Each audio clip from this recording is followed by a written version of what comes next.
This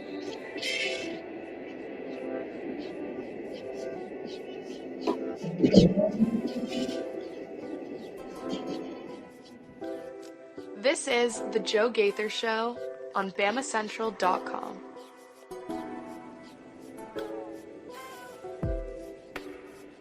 Good afternoon, Tuscaloosa, Internet World, West Alabama. How are you doing today? On Wednesday, 24th, it's the Joe Gaither Show right here on Bama Central and BamaCentral.com. You're watching us on Facebook, Twitter, and YouTube at Joe Gaither 6 for all your social media needs. You're listening to us on Spotify, Apple Podcasts, and on Amazon. It's going to be hopefully a fun show today. We invite you guys to jump in and join us on the comments section at Joe Gaither 6. You can find us on Facebook, Twitter, and YouTube. Send me a comment, question, query, and complaint as we continue to talk about rumors and roster movement.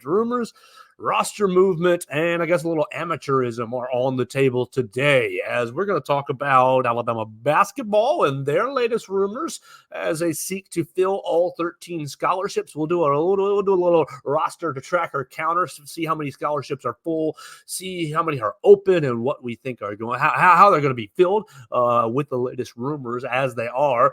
We're going to talk about football as we've got two Alabama scholarship guys who have gone into the transfer portal in the last 3 days, one about an hour and change ago, and one on Monday. So we'll talk about Curtis Perry and we'll talk about James Brockermeyer going into the transfer portal, and then we'll talk a little bit about Reggie Bush as well. Reggie Bush, actually, let's start with Reggie Bush because that's the easiest topic to get into. Reggie Bush has his Heisman Trophy reinstated today by the Heisman Trophy Trust. Look, I was, 2006, so I'm a sophomore, junior in high school, watching Reggie Bush, and he is one of the most electric players I have ever seen in college football.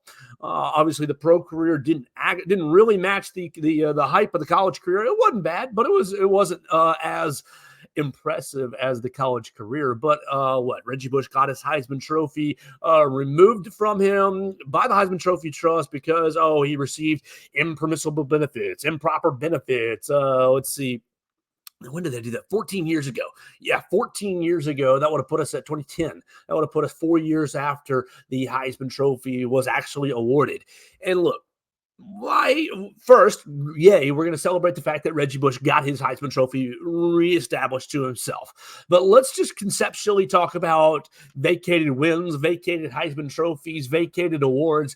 Look, you're never going to be able to take away my memories as a sophomore, junior, freshman in high school watching Reggie Bush play at USC. Reggie Bush, Matt Leinart, you had Lindell White as well. Great team. The Bush push on the goal line up there up there in South Bend. I mean, I can remember it as clear as day. And so the Heisman Trophy to go and, we're taking your award away. And you look at the 2006 Heisman Trophy and it says, vacated. Nobody's won. What a load of hooey. What a terrible punishment, in my opinion. Not really effective because you're never going to take away my memories. And I watched that and look, Reggie Bush has the memory of him, the picture of him holding up the trophy for forever and ever. So what a stupid, ineffective method of punishment. And we've seen this really throughout college sports. I mean, Joe Paterno's scandal up in Penn State, they vacate a whole bunch of wins and he falls from first or second in the all-time wins category down the pack. You saw same sort of thing. Florida State, Bobby Bowden had some vacated wins. Nick Saban in 2007, right? The textbook scandal, some vacated wins as well. But the memories remain. We all know who played those football games. We all know who played well in those football games. The internet exists for a reason. The history is there and accessible for everyone. So the Heisman Trophy, you give him a slight applause today for re-awarding Reggie Bush his Heisman Trophy. But I roll my eyes. I roll my eyes at the holier than thou, the sanctimonious kind of, we're taking away your Heisman Trophy because you got impermissible benefits. Look, the landscape of college athletics today, everyone's getting benefits. Now they are permissible. And so it's just silly. I think it's a positive move by the Heisman Trophy, but just a silly move in general that you even had to do this. Reggie Bush shouldn't have had his Heisman Trophy taken away from him. And now here we are, all is right in the world. But today's ruling basically does signify, I mean, it's another step, it's another benchmark towards amateurism being dead. Look, Reggie Bush was getting benefits in 2006, as he should. He was lining the Southern California USC's money with USC's pockets with money. You had the who's who of celebrity out there. I remember Snoop Dogg was out there at USC all the time. The Pete Carroll USC days were were a special moment. And so, yeah, Reggie Bush deserved to get some of that compensation and have the apartment for his mother and just kind of help his life be a little bit smoother. But amateurism is officially dead. And if you didn't believe it, you can just look at the transfer portal for college football. And you can just look at Alabama for an example. You look at Alabama, and okay, Monday you see Curtis Perry go into the transfer portal, and you're not going to boo-hoo too much about Curtis Perry, redshirt freshman, only played in one game last year in the MTSU game, didn't really get onto the field. He was a highly recruited defensive lineman out of Pike Road, Alabama, but he goes into the transfer portal. You're really packed at the defensive line position. Lots of talent in that room, and so, okay, somebody leaves and looks for better opportunities. That's not what really set my radar off. That's just one of those things that happens. You got to get under the 85 scholarships, and somebody's got to go into the transfer portal. I believe that Alabama's right on that 86, 84, 85, somewhere in that range. So if you're going to be adding talent, somebody's got to depart. Well, okay, Curtis Perry becomes that guy on Monday, and you wish him all the best. And, ideally, he goes on and has a great career. But Monday and Tuesday had a different development that I think is very interesting. On Monday late day, we heard the name Ed Woods. If you're not up on the college football transfer portal and you're not chasing every rumor, that's okay. Ed Woods is a cornerback for Arizona State? Yeah, Arizona State cornerback. He is a senior. He's a redshirt senior. He's been over there for a long time. Ed Woods goes into the transfer portal. He's played 32 games across 4 seasons over at Arizona State. Now, obviously, look, Arizona State, not a football power, but my man's has how many tackles? How many career tackles? Total 33 and 28. That's 50. That's 61. That's 60. Yeah, it's 61 plus 5 is 66. 66 total tackles, 1 sack, 3 forced fumbles, and 1 interception in his career with 4 pass breakups last season. Okay, this is a positive thing. We all know Alabama needs a cornerback. You needed to get a corner in the transfer portal. The interesting thing about Ed Woods was he goes in the transfer portal and essentially right off the bat, I have a visit scheduled with Alabama in Tuscaloosa, and he tells reporters out in Arizona State that out there in Arizona State that I went into the transfer portal with Alabama on my mind. And look, from an Alabama perspective, yay, roll tide. That's great. Okay, you got a guy that wants to come to Alabama. You needed a cornerback. You needed a cornerback with experience. I think Damani Jackson, and I think Jaleel Hurley, and I think that Jalen Mbakwe and Xavier Brown and Xavier Mincy are going to be quality corners, but they are deeply inexperienced. You look at Damani Jackson, the only guy with college snaps. The other guys, they looked talented when we saw them at A-Day and the couple of times that we were allowed to be at practice. But goodness gracious, the lack of experience scares me to death. It scares me to death. If I were pulling for Alabama and wanting the defense to be good, to be really, really good, that's an obvious area of need. And many people pointed it out during the spring window opening. Oh, Alabama needs to go get a corner. Okay, well, great. You identified Ed Woods, or Ed Woods has identified himself. Oh, I'm a redshirt senior. I've played in 32 college games, Power 5 level. I know the Pac-12 isn't the SEC, but I've played against good quarterbacks throughout my time. It's a positive for Alabama, isn't it? Okay, yes, it is. But karma comes calling today a little bit. At least that's the way I see it. Maybe you don't see it that way, and you can jump in and correct me at Joe Gaither 6 on any the platforms, Twitter, Facebook, YouTube, Snapchat, Instagram, wherever, at Joe Gaither 6. Ed Woods goes into the transfer portal with Alabama on his mind on Monday, and basically that seems like it's almost a done deal, a lock. All right, great. And then today, James Brockermeyer, surprise, big Shockermeyer, big Shockermeyer, Brockermeyer? No, James Brockermeyer goes into the transfer portal, an hour and change ago, opts to go into the transfer portal. And this is a little bit of a surprise on multiple levels. But the reason why I maybe say karma comes calling is James Brockermeyer goes into the transfer portal today with a do not contact tag. And so what does that tell me as someone just following the stuff is that James Brockermeyer was tampered with. James Brockermeyer knows where he wants to go, whether it's Texas, TCU, Baylor. Those seem to be the three prevalent, SMU as well, the four prevalent schools. Obviously, he's from the Dallas area, and his brother Tommy transferred to TCU in the 2022 offseason. Now, if you haven't kept up with Tommy Brockermeyer, he has since retired from football. So he went to TCU and didn't really. I think he played one season and retired. James Brockermeyer was in line to be Alabama's starting center. Obviously, Alabama brought in Parker Brailsford from the transfer portal, but Parker Brailsford was dealing or has been dealing with his own personal issues. And so James Brockermeyer got the majority of the reps with the first string offensive line this spring. Now, maybe Brailsford, when he returned to the offensive line, would have changed that, would have taken that number one job and put James Brockermeyer on the bench. But from me, only seeing snippets and little bits of the, only 3 practices during the spring and obviously at A-Day, it seemed like James was doing well. It seemed like he was doing well. And look, if I were a coach, I would be probably leaning towards playing the guy that got a lot of the repetitions during spring practice. Now, obviously, that might have changed in the fall if Brailsford was just better, was just out and out better.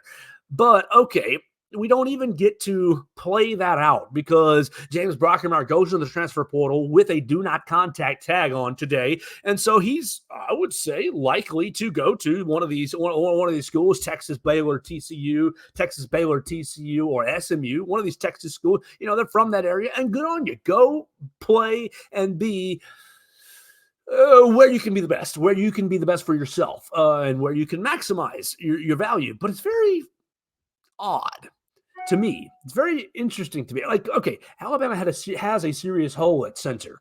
You lose Seth McLaughlin, and I know how many of you guys complained and cried about McLaughlin and his terrible snaps last year, but you lose him. Yes, that's a loss. You got to replace him. You had Brockermeyer on the roster. You go out and get Brailsford. You lost T.J. Ferguson, Terrence Ferguson, who went to Florida State in the transfer portal. So, it's been a wild road for the center position. And so where are you at now? Where are you at now? You are without James Brockermeyer, and you don't really, let's be honest with ourselves. Was Parker Brailsford really good for Washington last year? Yes, absolutely. And was the Alabama fan base excited about Parker Brailsford and the possibility of him just being a plug-and-play guy? Yeah. Is that still on the table? I don't even know. I don't know, because what I've heard about Parker Brailsford is not that really he's incapable and not really that he's dealing with depression, is that, okay, you have the scheme change from the previous offensive line coach to Chris Kapilovich, Scott Huff. Yeah, Scott Huff was the initial offensive line coach and coached Parker Brailsford last season. Now you've got Chris Kapilovich, who's come from Michigan State, by the way, of Baylor, right? Who's now the new offensive line coach. And apparently, Chris Kapilovich's was a more of a man-on-man blocking scheme. The guy right in front of you, that's the guy you block. And we're going to go man up and power-based blocking scheme. All right, great. No problem with that. Okay, but Scott Huff, the prior offensive line coach, the offensive line coach where Parker Brailsford excelled under last season up there in Washington, was let's get out in space, let's zone block, let's move the offensive line, let's get you into a position and create angles and advantages in a zone blocking scheme. We know that Parker Brailsford is a little bit undersized. What was he listed, 275 or so? But that's not a huge problem at the center position, especially if you are zone blocking, where you're getting into space and, okay, my guard is blocking the defensive tackle for a step or two. Now I am on the defensive tackle. Everything is in motion and everything is in rotation. And so it favors the athletic offensive lineman, and it favors the mobile and, maybe the undersized offensive lineman, but the one who can get out into space. And so the schematics have changed just a little bit. And I think that has maybe caused a crisis of confidence for Parker Brailsford. I don't want to speak for him, obviously, because I'm not his best friend and I'm not his brother, and we're not having a one-on-one conversation. But this is just what I have been kind of gathered through whispers in the wind, So it leaves a huge question. Is Parker Brailsford going to come back to Alabama and to the program? Kalen DeBoer has never given any indication that is up for debate. Kalen DeBoer has essentially said, look, I have no worries and no concerns of him transferring. He's going to be back in the program. He's going to be with the team. He's just working through some things. I tend to believe the coach because he hasn't really given us any reason to not believe him yet. Obviously, it's only been a couple of months, but there hasn't been any glaring, oh, you lied about that, coach. So I believe Kalen DeBoer that when it talks about Parker Brailsford staying with the team. But now you've got big issues in the depth department. Look, I felt good. You should have felt good about Brailsford Brockermeyer combo, one or the other, with the other one on the bench, waiting in the wings. 8A was fine. You saw Joe Ionata and Will Sanders work as the backup centers. And look, both those guys have been on this show, and I love them both as guys, and I believe in them as players. I'll just put that out from my own, I have a favorable opinion of those two guys.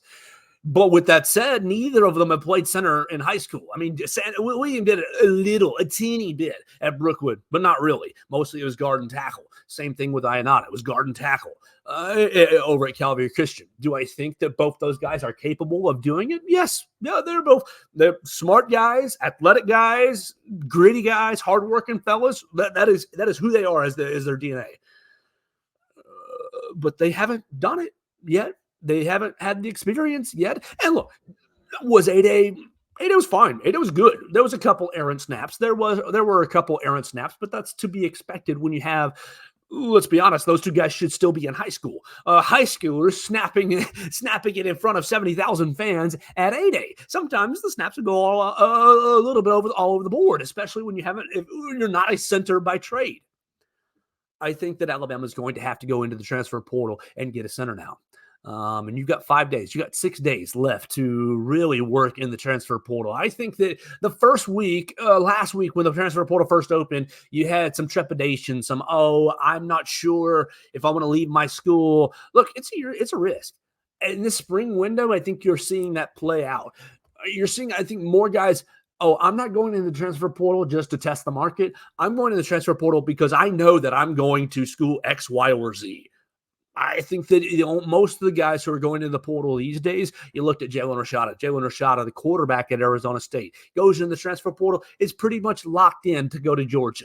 You're going to the people who are going to the portal now are, this premier school has called me and wants me and needs me. And so I'm going to the portal and I'm going to take advantage of that NIL and of that situation, really. So Alabama, you need a corner. You go in and let's be honest, very likely tampered with Ed Woods to get Ed Woods to go into the transfer portal, identified him. Arizona State, y'all got a loaded defensive back room. We need a defensive back. Ed Woods, redshirt senior, he's been playing. He's starting throughout your spring. Well, we want him. That's the guy. Ed Woods goes in the portal. Look, let's be honest. Playing corner at Arizona State or playing corner at Alabama, I know you've got the biased perspective here, but SEC versus I guess not Pac-12 anymore. I don't know. It's a no-brainer to me. You're going to go play in the SEC where probably you got a decent NIL deal and you're going to be on a bigger stage for NFL scouts. So, look, you can celebrate getting Ed Woods because I think that is, it's not set in stone, but it's close to a done deal. But on the other side, don't cry about James Brockermeyer leaving because while I believe that James Brockermeyer very likely was tampered with, it also seems like Alabama was doing the tampering when it came to Ed Woods. So, look, Reggie Bush gets his Heisman Trophy back. Amateurism is dead, and we see it all play out right here at the local level here in Tuscaloosa with tampering, NIL, and just kind of maneuvering with the college football transfer portal. One other thing, we didn't bring it up on Monday, but with the transfer portal, the NCAA broke my heart Look, I am pro athlete. I am pro player. I want the players to make money with NIL, and I want the players to put themselves into the best positions possible. If James Brockermeyer, if that's at a different school, best of luck to you, and go maximize your time playing college football, because it is so finite. It is a short time of your life. But the NCAA broke my heart on Monday by ratifying the rule that basically says that anybody can transfer anytime, any year without penalty. Look, when the transfer portal was a thing, many people complained, and, oh, you're going to kill college football. You're going to kill college athletics. Oh, this, that, and the other. I think the one-time transfer is fine. I think it's an okay thing. Look, I went to Alabama. Let's just say, Joe Athlete, you went to Alabama, and I realized, oh my gosh, everybody's better than me here. I probably belong at Jacksonville State, or I probably belong at maybe Mississippi State, or even, there are other Power 5 programs that are not Alabama, maybe Rutgers or like something like that. I'm going to go play at UConn. I'm going to go play at smaller school, Texas Tech, like that aren't Alabama. And so you transfer out. That one time you realize, oh man, this pond is too big for me. I'm going to go in a smaller pond and try to find some playing time. Nothing wrong with that. Everybody wants to play. Everybody should, go maximize their short time. My issue becomes the second and third and fourth and fifth transfers. I mean, look, Alabama benefited this year with Aaron Estrada. Aaron Estrada went to Oregon, went to Hofstra, and then went to Alabama. And I think there's another school. I think there was a fourth school as well before he came to Alabama. And look, am I upset about Aaron Estrada being a member of the Alabama Crimson Tide basketball team this year? Absolutely not. But it's just if it's hard. Look, it's hard to really identify, embrace, and really get behind players when you oh, this guy might be gone in 12 months. This guy might be gone at the end of the year. Now, going to the NBA, going to the NFL, going to the professional route, you encourage that. That's great. But I think that second and third and fourth transfer is taking advantage of the system. Look, you go a place and you realize, oh man, even let's think about it the reverse way. Let's say Joe Athlete goes to Shelton, goes to what small school you want to throw out there. Goes to Alabama A&M, okay, and excels. Oh my gosh, Joe Athlete threw for 3,000 yards at Alabama A&M. He looks like a real good quarterback. I mean, he was just under-scouted in high school. You transfer to South Carolina, to Georgia, to a bigger school. Like, that should be allowed. You make a bad decision out of high school, that should be allowed. Or, hey, you want to go maximize your NIL dollars one time because you showed out one year at small school X, or even at big school X, and you want to go max, okay, that's fine. It's the second transfer that is causing massive issues. And really, it'd be best if you went back to the original transfer rules where you had to sit out a year on the first rule, but you're never going to get that genie back in the bottle. You're never going to put that back. The kids are not going to sit out a year. But that second time they should, because look, we've talked about it before on the program, and we're kind of dancing around it with Ed Woods and James Brockermeyer. I do, without proof, I do believe that James Brockermeyer and Ed Woods were tampered with, but you wouldn't be tampering with these athletes if they had to sit out. You wouldn't do it. There'd be no reason for me to call Joe Schmo Athlete X and say, hey, man, I really need you on my team. I have a real big hole at your position, and I can offer you $500,000.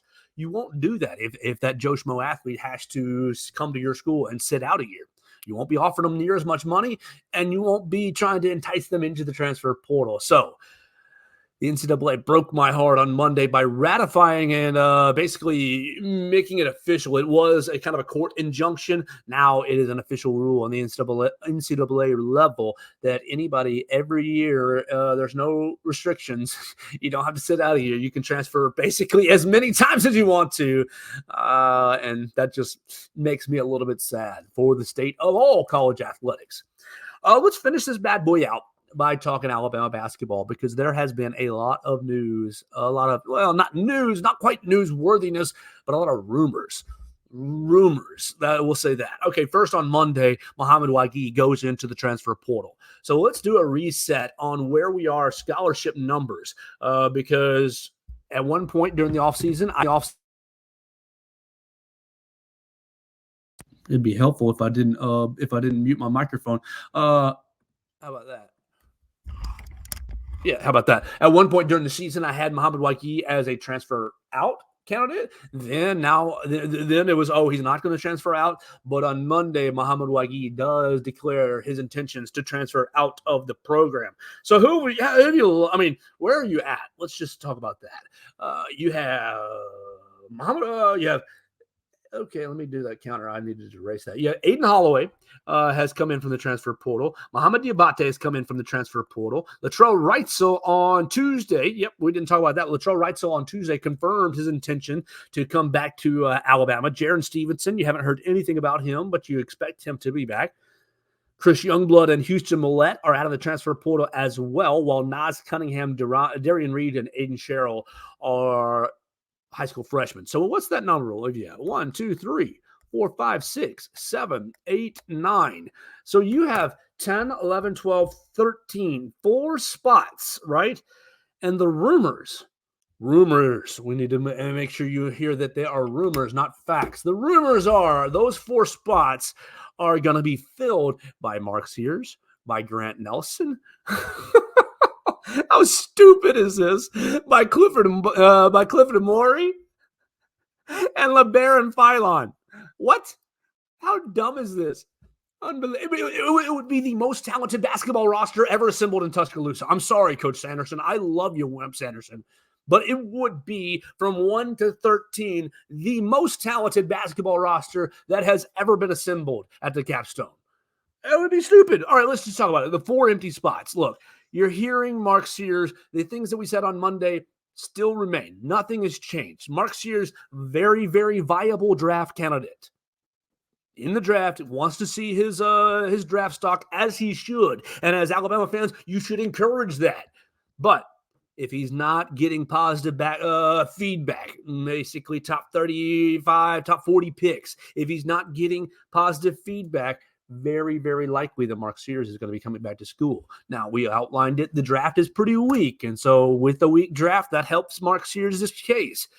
I still think that it's probably about, you want me to put a number on it? I think you're going to get about a 45% chance.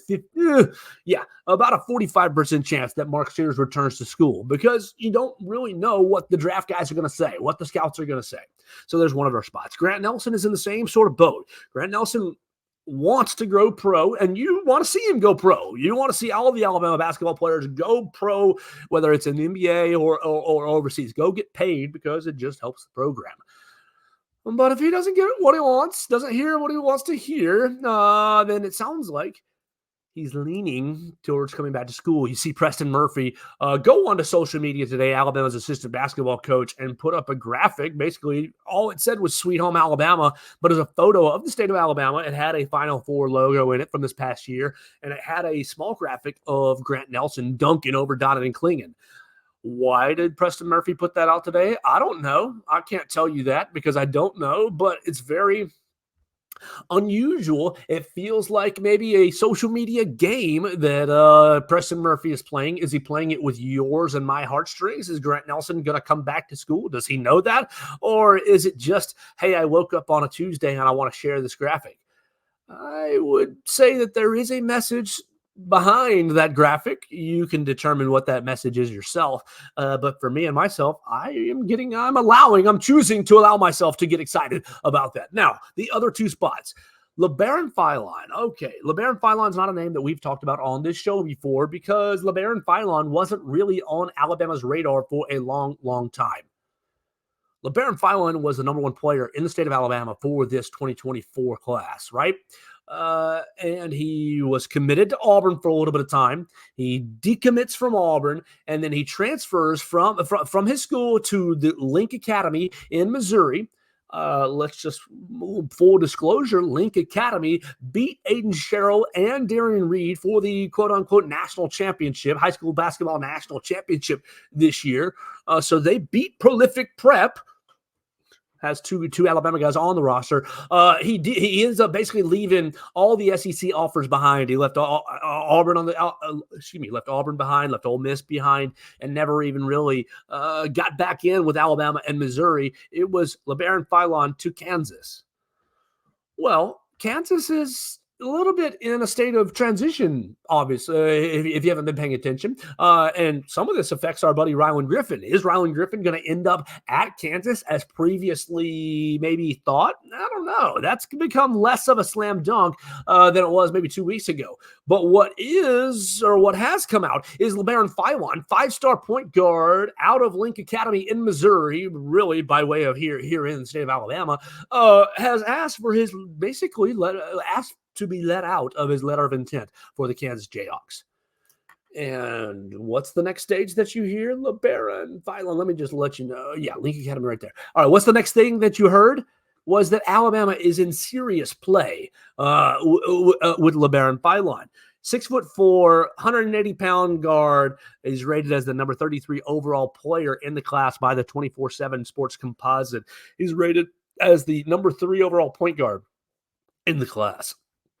So you're going to tell me that your roster might be Mark Sears starting point guard, Aiden Holloway, and LeBaron Philon as your compliments? How stupid! How absolutely just the wealth of riches, the wealth of talent that roster would have would be absurdly otherworldly. And then lastly, that 4th spot looks like it's guaranteed to be a big. Cliff Amari is coming from Rutgers this weekend to visit Tuscaloosa.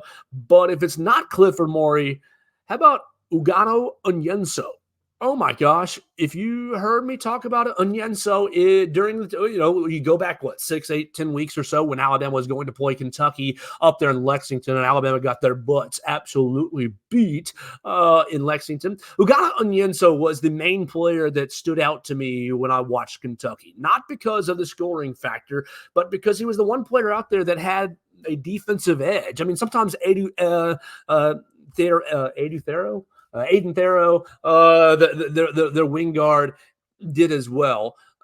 But Ugano Onyenso was all over the place playing the post. Now, not really going to give you a whole lot offensively, but with the roster that I just outlined, do you need any more offense? No, you need the rim protector. That's the biggest missing piece. Even no matter what happens with Mark and Grant, no matter what happens with them, you need the rim protector. If you get Mark and Grant back, you're absolutely doing backflips in the hallway, but you still need the rim protector. And whether it's Cliff Amari or Ugano Onyenso, I think it's extremely important to secure that. I'm sitting up there at the SEC tournament with my friend Blake Byler, and you guys all follow him at Blake Byler 42, and I elbow him, and I say, Blake, if I could have one player off this Kentucky roster, I'm taking Ugano Onyenso because of the defensive need that Alabama had, and because, look, of course, Antonio Reeves would have been fun, or Reed Shepherd would have been fun. Of course, they would have been fun, and fun little scorers, and look, we'd all fall in love with them. But I think Ugano Onyenso has a lot of untapped potential. And so on Tuesday, when you saw his name, I'm not going into he withdrew from the NBA draft, essentially. That's why he's being talked about right here. He withdrew from the NBA draft and said, okay, I will use my transfer portal, and I'm going to be looking for a school. And very, very quickly, it was reported by all the reputable people that Alabama has reached out to Ugano Onyenso. So this weekend's going to be huge for Alabama basketball as Cliff Amari is coming to Tuscaloosa for a visit. If I'm Nate Oats, I don't let him leave without committing. Now, you can't guarantee that, but you've got the nice backup. Look, we talked about the backup being Jonas Adu out of Tennessee. I'm sorry, Jonas, you have now fallen to my number 3. And really, Cliff Amari, I don't know. I think I like Ugano Onyenso a little bit better. Now, that is my little bit of familiarity bias because I watched Onyenso through the season playing SEC basketball. But that made me really, really excited to see on Tuesday. So let me know your thoughts on this Alabama basketball roster. How wild would it be? Mark Sears, Aiden Holloway, and LeBaron Philon as your guards. You got Jaron Stevenson, Grant Nelson, maybe Ugano Onyenso, Latrell Wrightsville, Chris Youngblood. It's going to be, if you're able to secure Mark and Grant back, if you're able to secure LeBaron Philon, if you're able to secure Ugano Onyenso, I contend it would be the most talented roster, 1 through 13, that has ever been in Tuscaloosa, ever. Now, you wouldn't have the, Brandon Miller, number 1, number 2 overall pick. You wouldn't have that top-level talent, but just the quality and depth and the ability to really play so many different lineups. Because, look, this year when Muhammad Wagi re-aggravated his foot, you were really limited in the lineups that you could play. And that's not anything against Muhammad Wagi. It just is a factor of one of those things that happens through the season. You look at the lineup, the projected lineup, the hypothetical lineup that I just outlined, you've got enough point guards that you could play 3 point guards at the same time if you wanted to. You've got enough shooters that you could do the same sort of thing. Oh, let's just put a lineup of just straight flamethrowers out there. And you have enough bigs. Like, look, Jared Stevenson's going to get himself 10 more pounds of muscle on him. Grant Nelson, the same sort of thing. He's going to get 5 to 10 more pounds of muscle on him. Aiden Sherrill, I mean, he's a freshman, but he'll be okay. You get a true big, like an Onyenso or like a Cliff Amore or like a Jonas Edu. That group looks very deep, looks very talented, and looks like it just gives roster flexibility. And I think that is something that's a dangerous thing to give head coach Nate Oats, because I think of his ability to game plan and his ability to put his players in the best positions is one of his best qualities, and so that just makes me very, very excited about this prospective basketball season. So that's going to do it for my show today. I appreciate everybody who's watched us. I see everybody up there in the corner watching us live. You can check us out on Facebook, Twitter, and YouTube. You can be a part of the show by subscribing to the show on Spotify, Apple Podcasts, or on Amazon. Tell a friend about this show. We try to do it each and every day. Some days we miss it. Sorry I missed you yesterday. I had a crazy day off the field. So we got back into it today, and we'll be back tomorrow with another edition of the Joe Gaither Show on Bama Central and BamaCentral.com. Thanks for joining us on today's edition of the Joe Gaither Show on Bama Central. Keep up with Joe on all his social media pages at Joe Gaither6. Subscribe, rate, and review the show on Spotify and Apple Podcasts, and be sure to read us daily at BamaCentral.com.